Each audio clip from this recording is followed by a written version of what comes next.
Download our Storm Tracker 3 Everywhere app to stay alert of any severe weather headed in your direction. It is free to download on Apple and Android devices. A life-saving device known as an automated external defibrillator, or AED, is becoming more widely available in area businesses. It's a portable electronic device that gives a victim a better chance of recovering from cardiac arrest by telling the person using it how to use it to deliver a shock to the heart. But how do you know the AED you turn to will be in good working condition? Your outcome may rely on the owner's diligence in maintaining that equipment. KSN's Katie Tobby found out there's not a lot of regulation when it comes to having or using the device. Steph and Darren, take for example fire extinguishers. Most are checked yearly by a certified inspector to make sure they're in good working condition. But it's different when it comes to AEDs. There's no regular inspection required to make sure the life-saving device you turn to will work. Engine 2 for checking man down. Priority 1 check scene, squad 17. Tremendously improves the patient outcome. 110 times so far this year alone, your Sedgwick County and Wichita fire departments have used them for life-saving outcomes. Start CPR. We use these almost a daily basis. An average of 12 times a month. First responders will depend on their automated external defibrillators, or AEDs.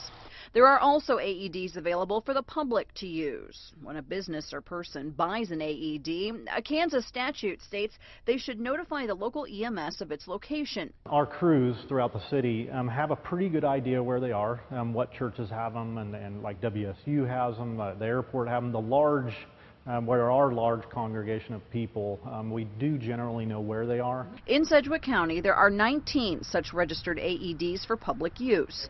But when you turn to an AED for life-saving help, you're also depending on it to work. Connect electrodes. I do know in most public facilities there are regular maintenance done on them to where people go around and make sure they're working properly.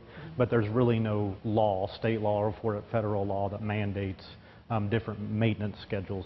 Several of those registered AEDs in Sedgwick County can be found at Eisenhower National Airport. All of our public access to AEDs have that sign. There are 7 AEDs available to the public here, and they're pretty easy to see and find. There's a little window that says OK, and then there's 3 bars to show that the battery's fully charged. But just in case, Lieutenant Ewell says his crews check the devices monthly to make sure they're in working order.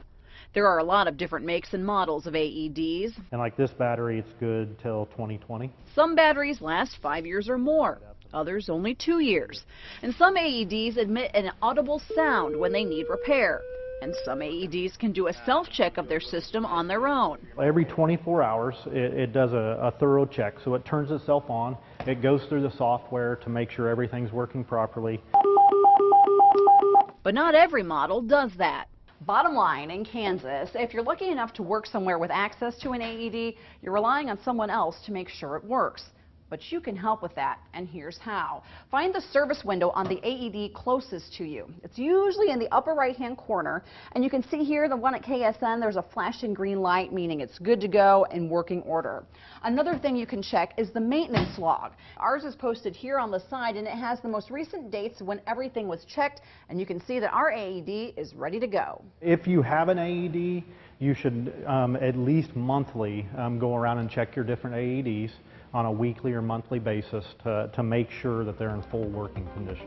The simple act of checking that window as you walk by might help prevent a future emergency from becoming a tragedy. While people and businesses are supposed to report the location of their AED to local EMS, there are some that go unreported. To see how you can report an AED to your local EMS, just head to our website, ksn.com. Katie Tobby, KSN News.